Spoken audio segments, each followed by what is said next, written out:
majorité et des femmes de la majorité. C'est ainsi que Mme Simone Veil, qui n'avait jamais figuré dans ces sondages, vient en tête, devant tous les hommes, devant 55%. Mme Simone Veil, dont le grand public a pu faire largement connaissance lors du récent débat à l'Assemblée nationale sur l'avortement, sera d'ailleurs à nouveau sur la sellette aujourd'hui, puisque ce projet de loi sur l'interruption de grossesse revient ce soir en deuxième lecture devant les députés. Mme Veil demeure confiante et elle nous a dit ce que ce combat, car c'en est un, a représenté pour elle. Vous avez été en quelque sorte l'avocat de cette loi. Quel a été pour vous le moment le plus difficile jusqu'à présent? Sur le plan personnel, certains moments des débats parlementaires ont été difficiles, même si je me suis rendu compte que certains propos étaient dus à la passion, et une passion parfois justifiée. De temps en temps, ça a été vraiment des moments difficiles. Mais je crois que ce qui est très important, je ne sais pas en définitive comment le texte va se retrouver tout à fait en fin de parcours, c'est par exemple le vote du Sénat.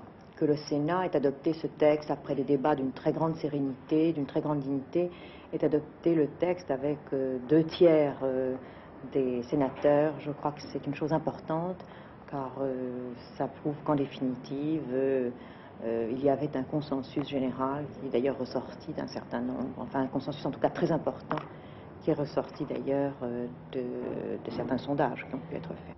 Si c'était à refaire, seriez-vous prête de nouveau à vous battre, sans compter comme vous l'avez fait, pour défendre un texte?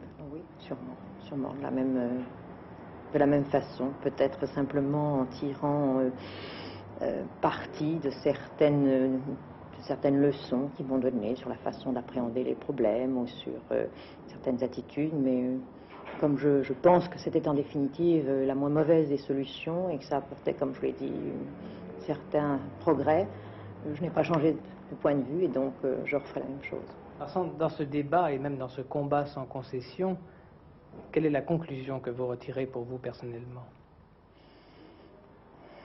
Je ne tire pas de leçons personnelles. Je crois avoir pris les choses simplement comme je les ressentais et d'avoir fait les choses les unes après les autres, d'avoir franchi les étapes et d'avoir fait chaque petite chose au mieux comme je le pouvais et sans en tirer de leçons particulières. Alors, pour quelle raison avez-vous accepté ce poste, et en particulier de défendre ce texte? Parce que ce ne sont pas des ambitions. J'ai une vie professionnelle depuis longtemps, et chaque fois que j'ai travaillé, quel que soit ce que j'ai fait, que ce soit à l'administration pénitentiaire ou ensuite à la direction des affaires civiles, quand j'ai travaillé sur des textes, quand j'ai quelque chose à faire, j'aime que ce soit bien fait, selon ce que je pense. Surtout, c'est ce qui me paraît le plus important, c'est de mettre mes idées. Alors, être ministre, c'est une occasion privilégiée de pouvoir réaliser les choses qu'on pense, mais quand on est à un poste même de magistrat comme je l'étais, que j'ai travaillé sur des projets de loi, mon travail c'était de convaincre les ministres de mes idées éventuellement. Je suis arrivée quelquefois, pas toujours, et en tout cas de faire le mieux que je pouvais, ce qui était alors mon travail. Alors, sans fausse humilité, si vous voulez, si un jour on vous demandait de rentrer dans le rang, même dans un avenir proche, accepteriez-vous? Oh, tout à fait. Tout à fait. Il y a un jour un haut magistrat qui m'a dit si on vous faisait balayer les rues, vous le feriez bien. Je crois que les choses m'intéressent, les gens et les choses m'intéressent. Alors, je crois que si demain je me retrouve magistrat, ça me sera tout à fait égal et j'essayerai de le faire comme je pense que ça doit être fait.